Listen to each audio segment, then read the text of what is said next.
আমাদের স্কুল ছুটি হয়ে গেল। আমি, আমার ছোট ভাই রাজু, আমার পোষা পাখি মিঠু আমরা মজা করতে করতে বাড়ির দিকে রওনা দিলাম। আমরা সেই রাস্তা দিয়ে সার্কেল গাড়ির মতো একটা সার্কেল চালাতে চালাতে বাড়ি ছুটে যাচ্ছি। আমাদের গল্পের আজকে দ্বিতীয় পার্ট। প্রথম পার্ট দেখে না থাকলে প্রথম পার্ট দেখে না, আমাদের চ্যানেলটা সাবস্ক্রাইব করে দিন। আমরা বাড়ি চলে আসলাম। আমার ছোট ভাই এসেই দোলনায় ঝুল খেতে শুরু করলো। আম্মু আমাকে ডাক দিল। আমি যে শুনলাম আম্মু বলতেছে আমি তো অসুস্থ, তাই তুমি একটু পানি নিয়ে রাখো। আমি বললাম ওকে আম্মু, তুমি রেস্ট করো, আমি পানি নিয়ে দিচ্ছি। তারপরে আমি পানি আনতে কলপাড়ে চলে গেলাম। কলপাড়ে যেয়ে কল চেপে আমি পানির কলসি ভর্তি করলাম। পানির কলসি ভর্তি করে পানি রাখতে গেলাম। আমার সঙ্গে আমার পোষা পাখি মিঠু সবসময় থাকে। ও কখনো আমাকে ছেড়ে যায় না, অল টাইম ও আমার সঙ্গে থাকে।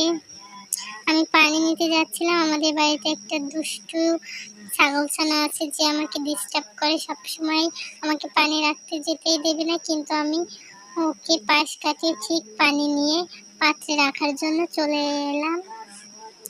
আমি ছোট পাত্র থেকে বড় পাত্রে পানি ঢাললাম, আবার পানি আনতে চলে যাচ্ছি, কারণ ওইটা ভরতে হলে আমাদের আরো অনেক পানির দরকার। আমার ছোট ভাই এখনো দোলনায় ঝুল খাচ্ছে। আমি আবারও পানি আনতে চলে গেলাম। আবার কলপাড়ে গেলাম। কলপাড়ে যে কল চাপতে শুরু করলাম। চাপতে চাপতে পানিতে ভরে গেল কলসি। আবার এই পাত্রে জল ঢাললাম।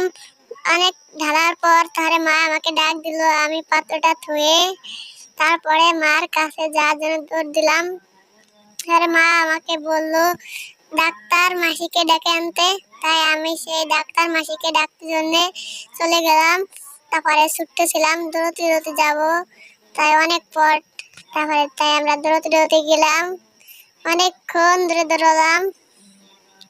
কত সামনে কাঠ পাথর পড়া রয়েছে, সেইটা পার করে চলে এলাম আমরা মাসির হসপিটালে। মাসিকে খুলে বললাম মা অসুস্থ, তাই আপনাকে ডাকতে বলল। মাসি একটা ভ্যান ঠিক করে যেতে চাইলো, তাই আমরা একটা ভ্যান ঠিক করতে যাচ্ছিলাম। তখন ভ্যানের তালা দেয়া ছিল, তাই আমরা ভ্যানওয়ালাকে ডাকতে যাব। তাই ভ্যানওয়ালা ছিল গোসল করতেছিল। গোসল করলে আমরা তাকে বললাম। সে তখন একটা দুষ্টু কাক চাবিটা নিয়ে পলালো। তখন আমার মিঠুটা তাকে ধরার জন্য তার পিছন পিছন দৌড়াচ্ছে। কাকটিকে ধরার জন্য মিঠু দৌড়াচ্ছে, কিন্তু দুষ্টু কাকটিকে ধরতেই পারছে না। তারপরও মিঠু হার ছাড়তেছে না। সে কাকটিকে ধরে চাবিটি আনার জন্য কাকের পিছু করতে লাগলো। কাকটা খুবই দুষ্টু, খুব খারাপ। সে চাবিটা দিচ্ছেই না, চাবিটা নিয়ে ছুটতেই আছে।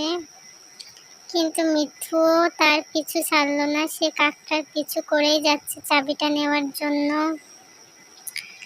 চাবিটা নিয়ে কাক আবার উড়াল দিল এক গাছ থেকে অন্য গাছে। মিঠু তার পিছু পিছু এক গাছ থেকে অন্য গাছে উড়তে লাগলো। কাকটি চলতেই থাকলো। মিঠু তার পিছন পিছন চলতেছে, এ গাছ থেকে ও গাছ। দেখুন আমায়। অবশেষে মিঠু কাকটির কাছ থেকে চাবি নিয়ে চলে এলো। তারপরে ভ্যানওয়ালা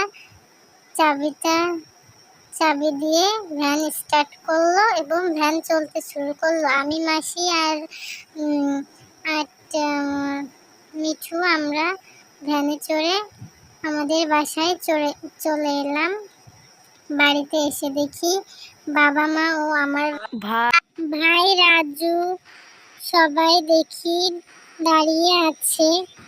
ডাক্তার দিদি মায়ের কাছে গেল এবং মাকে কিছু ওষুধ দিল।